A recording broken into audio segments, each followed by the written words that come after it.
just start recording. This call is all about how to create engaging posts. We are obviously, one of the things that we do as coaches is to post 3 to 5 times a day. And that's part of the inviting process. It's part of building interest, building value, sharing our story. So it's actually super important to be posting 3 to 5 times a day. But if we're going to put in that work, it might as well be for good reason. Like, we don't want those posts to just be throwaway garbage posts that don't get any engagement, that nobody sees, that nobody resonates with. If we're going to do the work and post, we want them to be like really good posts. So this call is all about how to make your posts really good so that they hit home, they affect people, they stick in people's minds. You want your posts to move people to take action.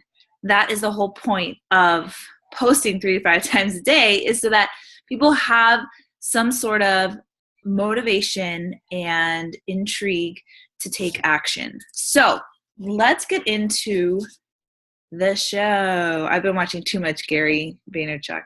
I don't know if you guys watch him. Ask Gary V. Anyways, I digress. So the internet and Facebook newsfeed is a very noisy place. I don't know if you guys know, but there's a lot of people who are on the internet. There are a lot of ads. There are a lot of posts. It's really hard to stand out from the crowd, from all the other posts. Not only are there all sorts of people on our news feeds, there's lots of different Beachbody coaches as well. There's lots of,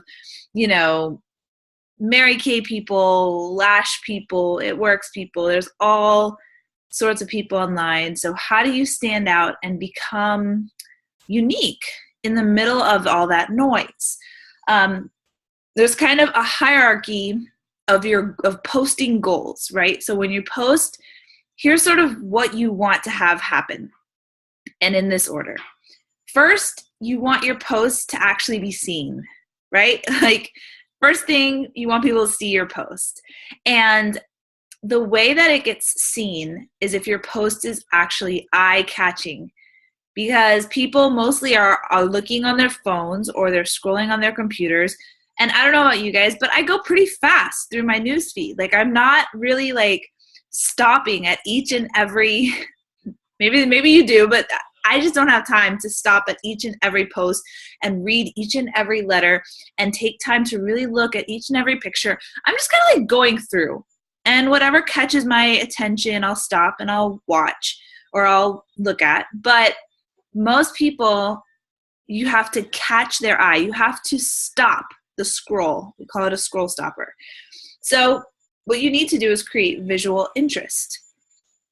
And I accumulated some sample posts for you guys, kind of going over the 3 sort of staple posts of a coach: the post-workout selfie, the healthy meal post, and the coach life post. So these are 3 posts that as coaches, we're always posting, right? You're always posting your post-workout selfie. You're always posting healthy meal pictures, and you're always posting coach life posts. If you're not, you should, because that's kind of the bread and butter of what we do.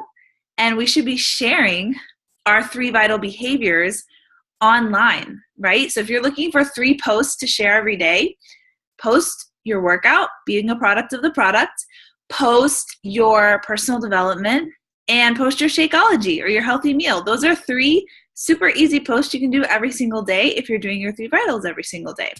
But how do we make them interesting and visually appealing?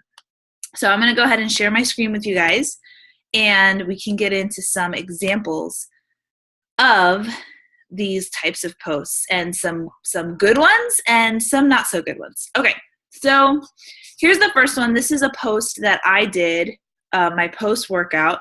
I wanted to share about Beachbody On Demand, so I included it, but I tried to infuse energy and excitement and enjoyment, and then obviously posting Beachbody On Demand. So this is a good example of a good post-workout selfie that's not just a typical like selfie. I actually used a selfie stick in this picture. So it gives you a little bit more of my body and not just like my face filling up the whole screen. Because guys, you know, that's not really flattering for anyone. If literally like your face is the whole entire picture, like that is just not flattering. And you want it to be eye-catching and visually appealing. So some tools of the trade that I'm going to go through later, but one of them is a selfie stick. I'm too embarrassed to use it outside of my home. And I actually I didn't buy it for myself. I got it as a Christmas gift and I was like so embarrassed when I got it. But it comes in handy, you know, just to give some different angles and some different visual interest. Here's another workout photo, and it's me actually in the middle of my workouts. I like to do a lot of photos in the middle of my workouts because I feel like it's visually, like it catches your eye, you know? Again, it's not just like a sweaty face filling up the whole screen. I'm doing a push-up. I'm doing an inclined push-up. It's kind of like at a weird angle. Like if you're going through your news feed, you might stop and be like, what the heck? Like, what is she doing? Because the first thing we want is for people to actually see our post, to stop and to look. Here's another post. I'm always wanting to like make workout fun and communicate that through my posts. As we get later on in the call, I'm going to talk to you guys about having a platform and a message to what you post. And one of my platforms and my messages is that working out should be fun and it should give you energy and it should give you life. So when I post my post-workout selfie, even if the workout was super hard and it killed me, I'm not going to post a picture of me like grumpy faced and like, oh, that was terrible. Like that was awful. Like that's not the message that I want to convey to people. I want to convey fun and energy. And here's another one of just me being crazy. I took this with a tripod, actually. I have a little tripod for my phone. And that helps me, again, to give like a little bit of distance. So it's not just me like holding my phone and looking at me. And I wish I could have shown you, I couldn't like transfer all the photos, but I wish I could have shown you like the 20 or 30 different photos I had to take to get these 3. And some of them are just ridiculous. Some of them are super unflattering because I was like kind of moving while I was taking them. So like, don't be afraid. Like if you get a bunch of bad ones, because you'll find a few good ones that actually have that energy and that fun that you want to have in your photos. Oh, here we go. I did put a few. So here are like a few of the different ones that I tried. Like some of them are just crazy. Anyways, okay. So now these are some post-workout selfies that I don't particularly think are super eye-catching or engaging. And I just went and searched 21 Day Fix hashtag on Instagram. I don't know who any of these people are. If any of you are on this call, I am so sorry. They're not terrible, but these were just some good examples. And again, this picture is not terrible, right? It's cute that the couple's working out together. It's just that it's boring. And it doesn't really catch my eye if I'm scrolling through a news feed. And even the text that they wrote, Plyo Extreme done. Like there's nothing like, that doesn't move me to action. That just makes me think, oh, they did Plyo Extreme. I don't even know what that is, but good for them. You know, like it's just, there's nothing about it that is interesting, at least not to me. Here's another one. And this is kind of the example that I was talking about. Like, she does not look happy. She just wrote dead with a little skull. She does not look like if I saw that, I'd be like, oh my gosh, I do not want to try 21 Day Fix. And that's just me because I like fun things, but it doesn't draw me to want to do this kind of workout.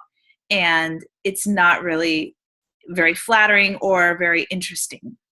So those are just things to keep in mind. And guys, I've done these kind of photos before.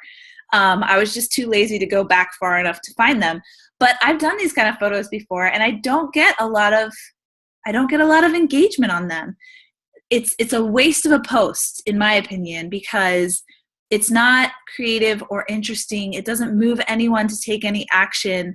It doesn't inspire anyone. And that's what we want to do. So that is the post-workout selfie. Let's move on to healthy meals. Okay, these are some that I just searched, again, hashtag on Instagram, 21 Day Fix. When you're doing food photography, You want to think about composition and lighting. So this is kind of taken at a weird angle. The lighting is kind of bad. The fork is reflecting all of the flash. It doesn't look delicious to me. It doesn't look creative. It doesn't catch my eye. It doesn't make me want to eat that. I don't even really know what it is. I mean, you can look in the words that it says fish tacos, but it's not a great food photo. Again, this photo, it's very busy. The bananas kind of look brown, like the lettuce looks kind of limp. The lighting is not great, and there's just a lot going on. It's really busy. If you're gonna post healthy photos, those are some of my most engaging photos. Like, people love food, but if you take just a little bit of time, and I'll show you some good examples, to make things clean, simple, and have good lighting, you're going to get so much more engagement from your post. If you're going to post anyways, let's post something that's going to get a lot of engagement. Here's another example of another picture that I didn't think was very eye-catching. I mean, it's cool that she has done all this work. Like, I really respect that. But if I was just a total newbie, I would look at this and I would be totally overwhelmed. I would think this is super complicated, and the picture just looks busy and messy and not eye-catching. And she didn't really put a whole lot of information even in the text. Like, it's just, I don't know. And maybe this is just my opinion, but I hope you guys can see that it's confusing. It's not clear. It's not inspiring. It's not compelling. Here are some better pictures of food. First of all, there's nothing around it. The background is a solid color. The food is lit by natural light. I took this during the day, and it's just very simple. Obviously, you would need to add some good text to kind of explain what this is, maybe explain how easy it was, what you used to season it. But it looks good, right? It looks healthy. It looks like, if I was scrolling through, I would stop at this picture. Here's another one that I did with the containers. And again, I just used a solid backdrop. It was during the day. I used natural light from my window, and I just wrote a little write-up about how the containers help me keep things in order and keep things portion controlled. It doesn't take that much work. It just takes me moving over to the window where I have a desk, pushing all the papers to the side. Nobody needs to know what's happening outside of the frame. Pushing the papers to the side and just taking a picture that is well lit and clean and eye-catching. Like, somebody would stop at this. And then even, again, my Shakeology photos. I just try to have them in a good light that's clean, that's not cluttered. If I'm adding in other things into the picture, I'm doing it intentionally, like my son's Lego piece, because I'm a mom and I want other moms to relate to me, and it was literally right there. I didn't even have to add it in really too much. I just scooted it over because it was right there. It's just my life. But it adds personality to the photo without adding a lot of clutter. So I hope that is helpful. And then these are some coaching posts, coach life posts, which is kind of the third post. Coach life posts are a little bit more difficult to show on photos. But this was one that I did where I was just checking in with some challengers right before we went to Disney, my husband and I. And it was just kind of a fun photo that would catch someone's eye and that would show sort of how easy and laid back it is to be a coach and how you can do it anywhere. And that was what I wanted to communicate. This photo was kind of a before and after, but instead of being a physical transformation, I wanted to show an inner transformation. And so I did that by just putting some text on my photo. Now, here's a word of caution. If you're going to put text on your photo, make sure that the text is clear, easy to read, and as concise as possible. The more text you put, the more you risk becoming busy and cluttered, and people's eyes just don't want to stick on that. They just want to pass over it. They don't want to stick on something that's too cluttered. So I tried to keep this as clear and easy to digest as possible. And this actually got a ton of engagement, this photo, and it actually got a ton of shares, which I'm going to talk about later, how important shares are. And again, as you can see, one of these photos was actually a professional photo, and the other photo was one that was taken by my phone, but I had my makeup and hair done professionally. And I know you might think like, oh, I can just do selfies and things like that. And you can, but if you have a friend who is like, just getting into photography, or a friend who just has a nice camera, I would encourage you to maybe set up a little photo shoot where you get your hair done, or you do your hair nice, you do your makeup, you're wearing something cute, and you can just do a few poses at a park or at the beach or wherever. It really does catch people's eyes when they see a photo that's not just a phone photo. And if you want to do like especially coaching posts where, you want to present yourself as like, I'm a businesswoman. I take my business seriously. I'm successful at it. Like there's just something about a professional photo that speaks to that a little bit more than a phone photo. And the phone photo is good too, because the phone photo can communicate, hey, I'm just a regular mom trying to get in my workouts like you are. My phone photo is a little blurry. It's a little off the cuff. And that's great, especially for workout photos and things like that. But when you want to communicate a coaching post, I highly recommend to see if you can get some nice photos taken. Maybe put that on your to-do list and start seeing if you have some friends who could help you out with that. It really does up engagement considerably and ups your credibility as well. Here's a post, another picture that I did after my diamond retreat, just some of the gifts that I got as a coach. And I just went outside. I had a little wooden table, and I just arranged it on the wooden table where there was no other clutter. And it just catches your eye. Like it's very visually appealing. And it just shows some of the perks of coaching, but in a way that's like stands out among the crowd. That is the number one thing I hope you guys come away with this, is that you want your pictures to stand out. And here's the last photo that I'm going to show you guys, that it was just a photo of me packing for my diamond retreat. And this photo in and of itself doesn't say anything about coaching, but I think it is visually eye-catching because it's very simple and it's very clean. And I was able to write some really great content with it. But before people are going to read your content, they've got to stop. And the photo is what makes people stop. So that's all I have for our photos. I hope that those examples were helpful to you guys, just to see the difference between darkly lit and cluttered photos, and then very clean and well lit, simple photos. Those are always going to catch people's eye more than the other. So just something to keep in mind. And it can be as simple, like guys, literally where I have my dinners or my lunches on my kitchen table does not have good light.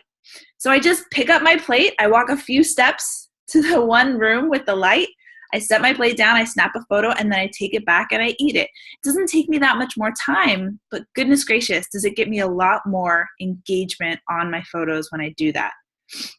So composition and lighting. Composition meaning get clutter out of the way. Even just one little thing that kind of like is sticking in on the edge of your photo can distract people from what you actually want them to focus on. So when I say composition, I just mean anything that doesn't have to be in that photo, push it out of the way. Even like my workout photos, like there'll be like a huge pile of like unfolded clothes like on my desk, and I'll just pick them up and put them to my bed and then take my workout photo, because I'm communicating something in my photos, and I don't want anything to distract from what I'm trying to communicate. And again, it doesn't take a lot of time, but if you're not mindful of it, it can really decrease the amount of engagement and interaction that you get on your photos. And I don't want you to do that, because guys, we have an amazing message to share. So why would you want something to distract from that? It's like if I was trying to share something with someone and like there was a screaming baby right next to me, like, okay, let's move that out of the way. Let's deal with that, because my message isn't going to be heard if I don't remove the clutter. And it's the same with our photos. Your message is not going to be seen or heard with as much impact if there's other distractions around it, because people are busy. Any little distraction can take their mind off of the message like that. And it really doesn't take that much work to get things out of the way. So composition and lighting are important. some tools of the trade I already spoke about. I have a tripod. I think it's called a Gorilla Pod. I wish I had it with me. It has like these little like bendable legs. So I can kind of even like wrap them on a tree branch if I want to. I can put it on an uneven surface and make still my camera even. I think I got it on Amazon for like, I don't know, maybe $12 or $15. And it's been great. I use it all the time. I just do the self timer on my camera. I hook it into my Gorilla Pod. I step away. I do my little pose. And it gives me some great perspective that I can't have if I'm just like trying to hold my camera.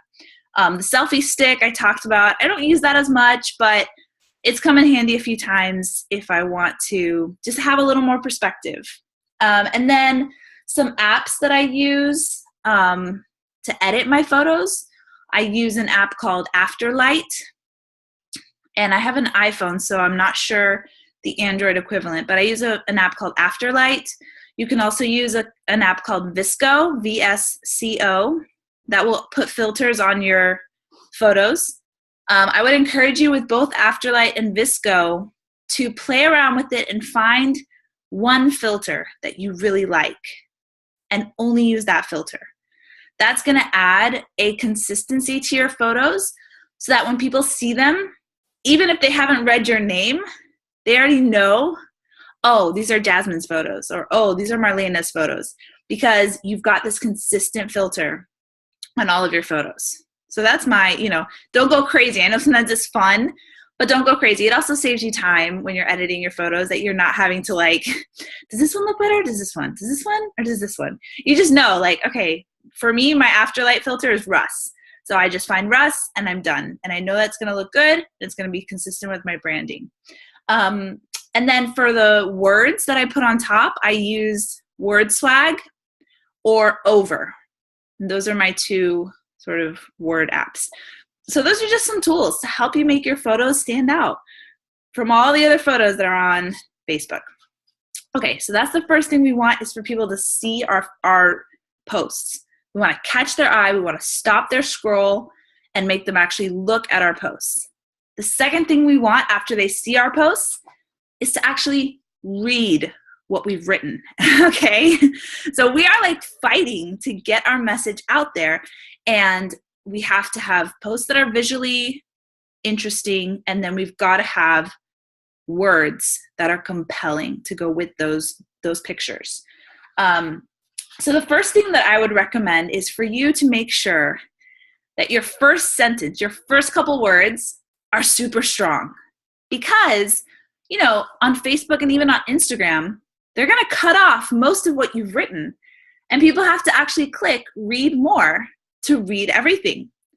If you don't catch them and get them interested enough in your first couple words, they're not going to click read more. And if they don't read your message, again, you did all that work for nothing. So let me screen share with you guys. This one's going to be a lot quicker. Some really great engaging posts. So this one is one that I just did. And I wanted to share this one with you because when I first wrote this out, it was not composed this way.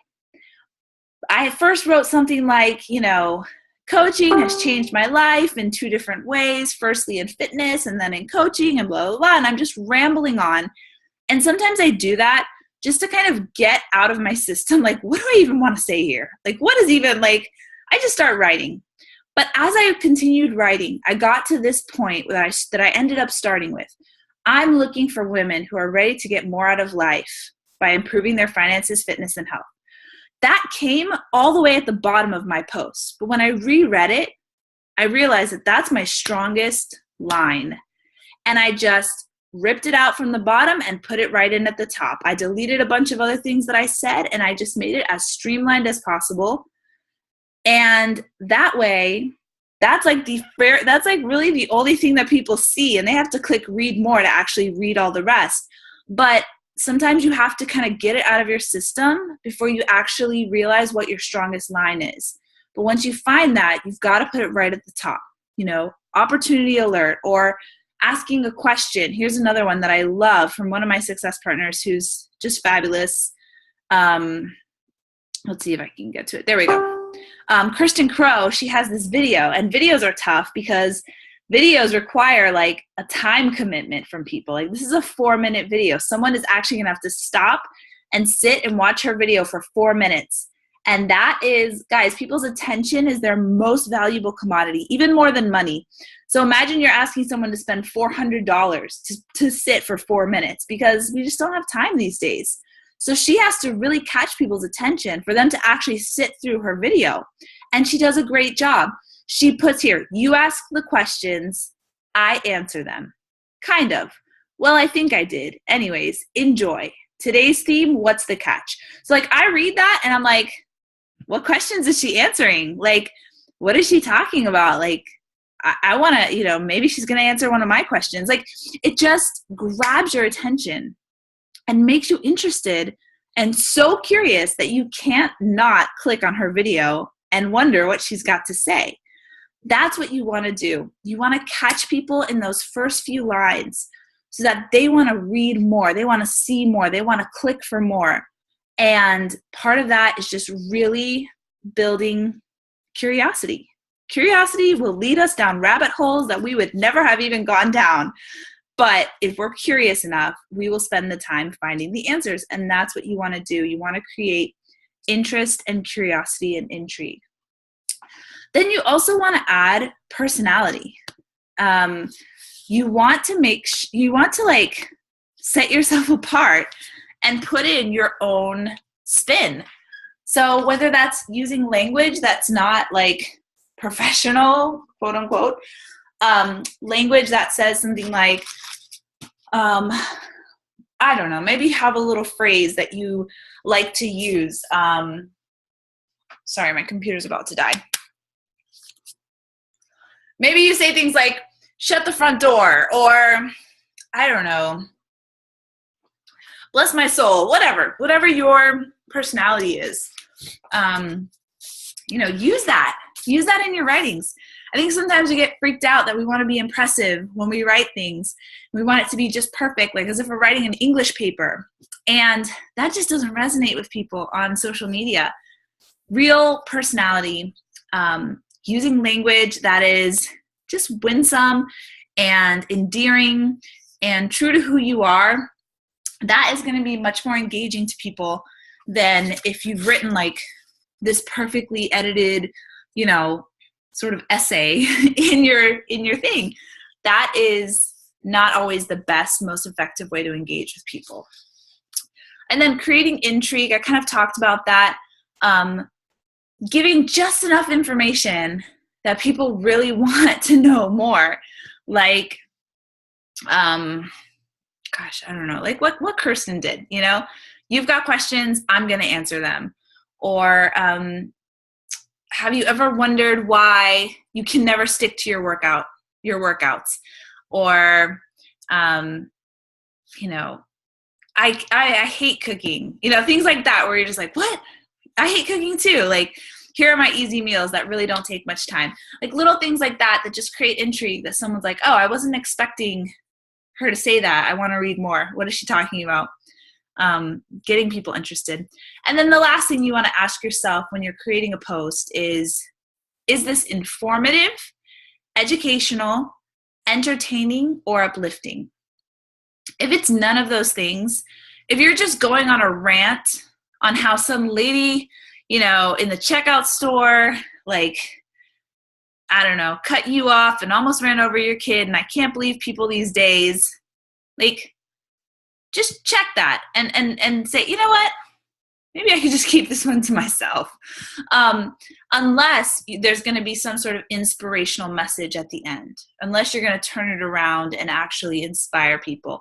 But, we all have those people on our news feeds who just share stuff that you're like, I don't really care about that. Like, I don't really want to see like all this drama in your life. And sometimes it just feels good to vent to Facebook. And maybe that's something you've done in the past, but now that this is your business, and now that you're an entrepreneur and this is your place of business, you have to think of it a little bit differently. This isn't a place to hang up all of your dirty laundry. You want to think, is this informative, educational, entertaining, and uplifting? It's no longer just therapy for you. It's now for others to be encouraged. You know, you're a light now. And so just thinking of it in that different way can really inform what you post, what you share, you know, even random videos. Like if it's entertaining, that's great. But if it's like some political rant or something like that, and again, like there are different settings on your Facebook. If you want to post things like that, you can actually set it so that only your close friends see it. And that's great. That's fine. But, you know, just a mindset shift of like, I want my feed to be a place that people want to come to. They want to read. They feel really uplifted when they leave. All right. So we want people to see our posts. We want people to read our posts. The next thing we want them to do is like and comment on our posts. This is where things get a little bit trickier. A little more skill is involved. Because you want to compel them to take an action on what they just saw and what they just read. One of the ways you can do this is by asking a question. Even if you have already decided and you already know the answer, it builds interaction on your page. And the way Facebook works is the more interaction on your page, the more Facebook will show your posts to your friends and their friends. And that's what you want, to get your post and your name in front of as many eyes as possible. So maybe the post that you have that's asking a question doesn't really have to do with a challenge group that you're running, but maybe it's just, okay, I'm shopping for new workout shoes. Which one do you like best, A or B? You know, maybe you've already decided, like, I really like A better. But posting a question to people, people love to give their opinions. People love to share or comment when you ask for their opinions. So posting questions like that is great. Or I'm going to start my next workout program. Which one should it be, 21 Day Fix or P90X3? Just asking opinions and questions. Or let's say you're a mom or you own a pet. You know, asking people for advice on what you should do, little problems that you have. Again, you have to have a thick skin because people are going to share their opinions. So especially if you're asking for like parenting advice or whatever, sometimes that can get a little bit into those danger zones, but it's a really great way to get engagement on your posts and to get people talking and to interact with people and to just be a great source of information and fun and interaction. Another way you can get people to like and comment on your posts is to make them laugh. Use humor. If something makes you laugh, I find a lot of memes on Instagram or Pinterest, and I will either like put them on a picture of me or I'll just share them as they are. And I mean, gosh, guys, how much stress and difficulties do we have in our daily lives? And when I see someone post something that makes me laugh, I appreciate it so much. Don't underestimate the power of just a really funny photo or something. And so I always try to pepper that into my news feed because it gets a lot of likes, it gets a lot of comments. It's really just a great way to just put out positivity into your Facebook feed. And then also, like, I'll encourage people to tag a friend in some of my posts. So let's say that I made a post recently where I made like a meal plan for pregnant women to give them enough protein in their day. So I posted it on my blog and I said, hey, tag a pregnant mom or a pregnant friend that you have if you feel like it would help her out. And then a bunch of people tagged their friends. That does two things for me. Number one, it gets comments on my post. So that post is going to be seen a lot more. And number two, they're tagging friends who aren't friends of mine yet. But now that they've seen my blog and they've been tagged on my page and maybe they write a little something like, oh, this is great, thanks, I can send them a friend request without being like a creeper because we already have like some little connection here. I've added some value to their life. So asking people to tag a friend or like, you know, let's say you post a funny meme or something and you can say, tag a friend who reminds you of this. Like, let's say you post something about like, you know, anytime is a good time for wine or whatever, you know, tag your friend who loves wine, something like that, where, you know, not only does it give you comments, but it gives you some new friends to connect with. But that's not going to happen unless you ask for it. You can feel a little bit awkward asking for it, but especially if it's something light or if it's something that's adding value to people, people love that. They love to tag friends on something that's going to be really helpful to them. And then say something that is really profound and really true. Whether it's a quote from your personal development or just a quote that you saw on Pinterest. If it's something that's really really powerful, you know, those quotes that just kind of hit you right in the chest and you're like, oh, that's good.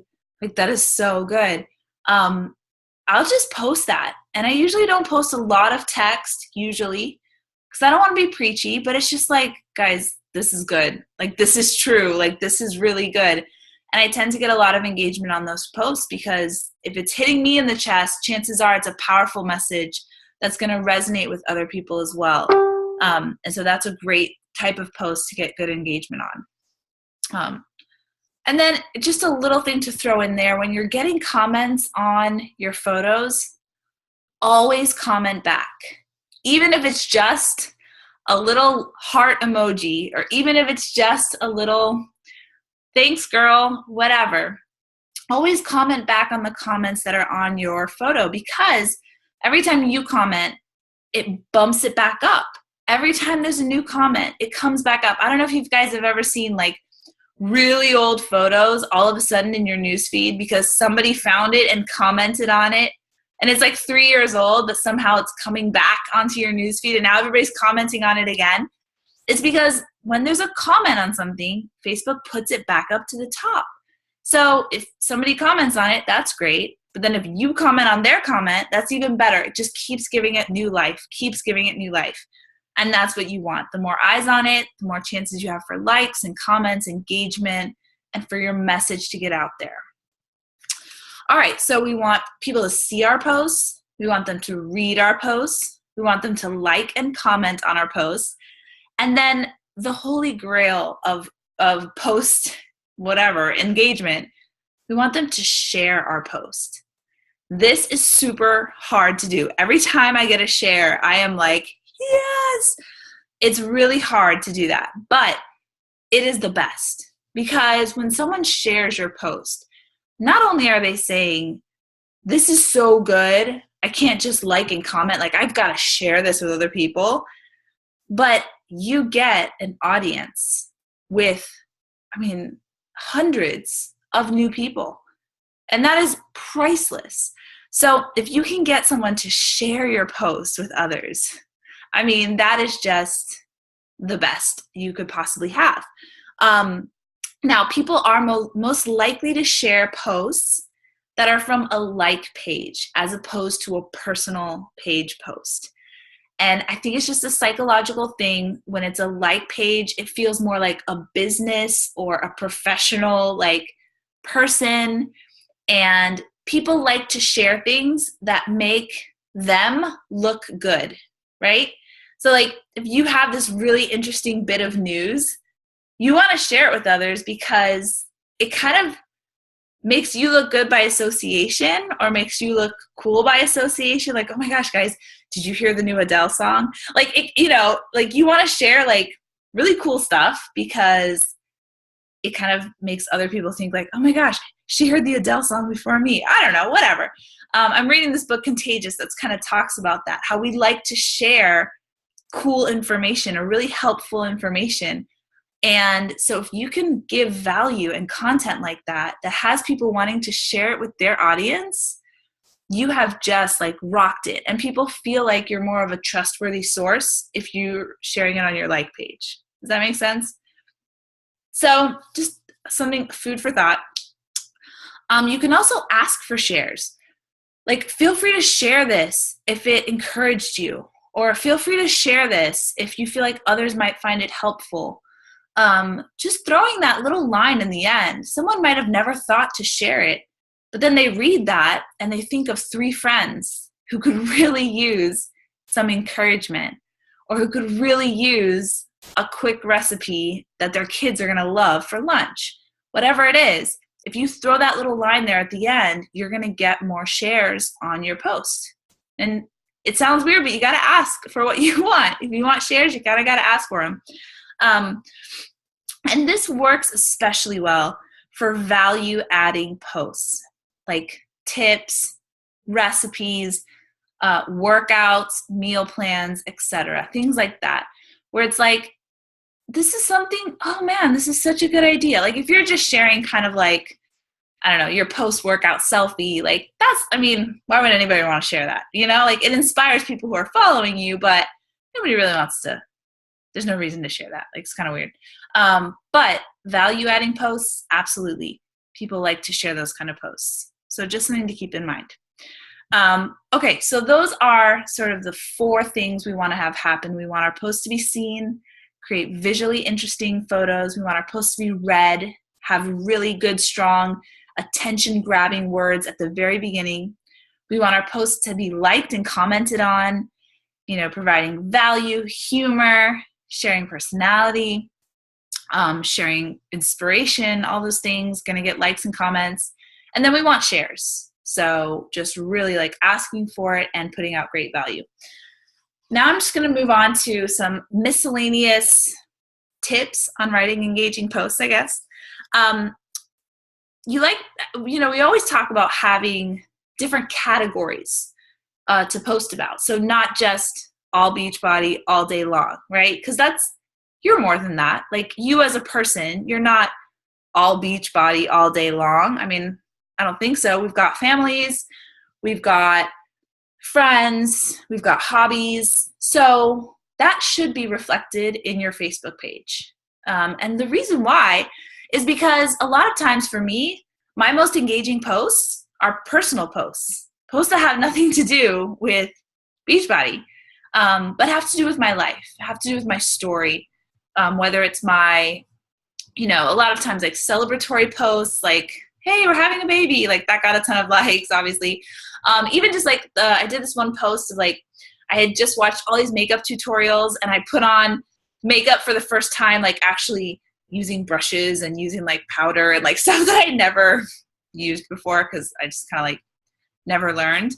And that got like over 100 likes. I was shocked at how many likes that post got. And it has nothing to do with Beachbody, but it's just me. And I am my brand. So you need to pepper in personal posts in your newsfeed. If it's all Beachbody all the time, just think about a few things in your life that you might want to share. And again, it doesn't have to be super deep and personal. Like putting on makeup is not like revealing all these deep things about myself that I would be embarrassed anybody to know. But it does share a personal side of me that people like to interact with. Recipes also tend to engage really well. I don't have time for complicated recipes, but even simple ones, even ones that are not like gourmet, they just engage really well. People love to get tips on food and people love food. So if you're finding trouble that you're not getting a lot of engagement, throw in a few recipe posts. Keep it simple and people really respond to those. Also celebratory posts, like I just lost this many pounds. People love to celebrate with you and encourage you and engage with you, or my challenger just lost this many pounds, or my team just achieved this rank, or whatever you're celebrating. I don't know, I just went 5 days without sugar, whatever. Celebratory posts, people love to celebrate with you. So post something that you're celebrating about, that you're excited about, and that will definitely help your engagement in your page overall. A few other random things, keep it short. I very rarely post extremely long text. Again, just because people don't have time to sit and read it all. Unless I really feel strongly and have like a really deep message, breadcrumbs are better than a 4-course meal. So sometimes I'll sit down and I'll be super inspired and I'll write like this super long post. And then I'll be like, okay, I could probably break that up into like 5 smaller posts. And that's what I'll do. I'll post 5 smaller posts throughout the week. And that's so much better because you never know which wording is going to hit people, which posts are going to take off. Maybe 1 or 2 really take off and the other 3 don't. But I'd rather do that than do one big super long post that nobody sees.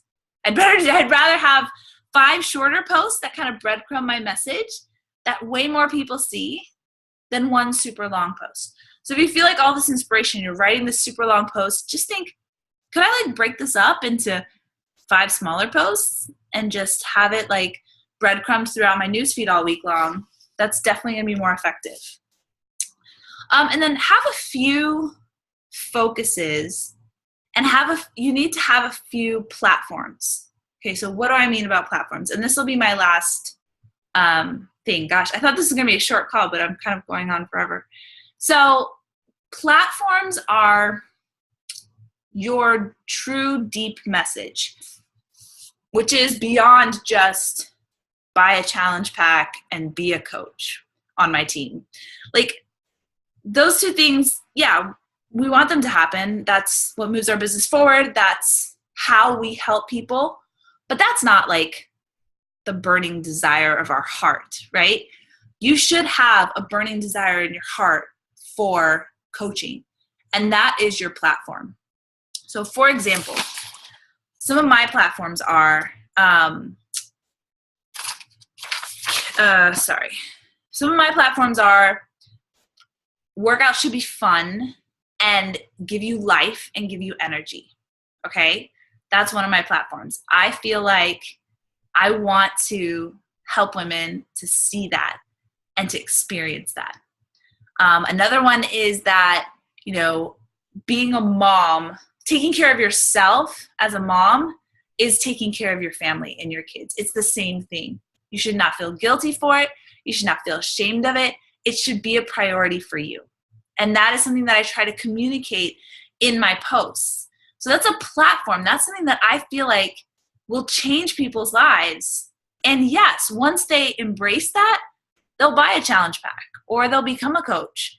But I don't lead with that. I lead with what's on my heart. And then this is just how that'll help you to do that.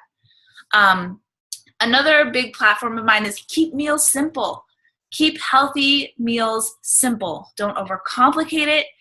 It's not as hard as you think. I want to break it down so that it's more accessible for busy moms. So that's, if you look back at my posts, the recipes I choose are always simple. The workout photos I post are always me having fun. A lot of times I post quotes about how taking care of yourself is the same as taking care of your kids. You need to be strong for them. Like, this is not by accident. These are my platforms. And so I reinforce them all the time on my newsfeed. Also, the value of Shakeology. I'm constantly talking about why I love it, why I drink it, how it fits into my life, how it helps me, what's in it, how it's, just such a great value for what you're getting. Like, that is something that is a strong platform of mine that I believe in and that I want to share with other women. So think about what your platforms are. Like, what do you love? I know Jasmine had this thing about like gaining instead of losing weight, focusing on what you gain when you work out. And she talked about that over and over again, and it's stuck in my mind. And I, follow hundreds of coaches, and her posts about gaining, like, that message came across because she said it. I mean, I bet if I went back to Jasmine's newsfeed and I counted how many posts had the word gaining or gained in it, it would be a lot. It would be a large number. And she probably felt like, am I really going to do another post on it? But in a busy, loud, cluttered Facebook feed, that's what you have to do to get your message across. And it came across to me. It stuck out to me. And that was her platform. And that is part of her message. And so having a focus on that really makes your message so much stronger. So that is the call for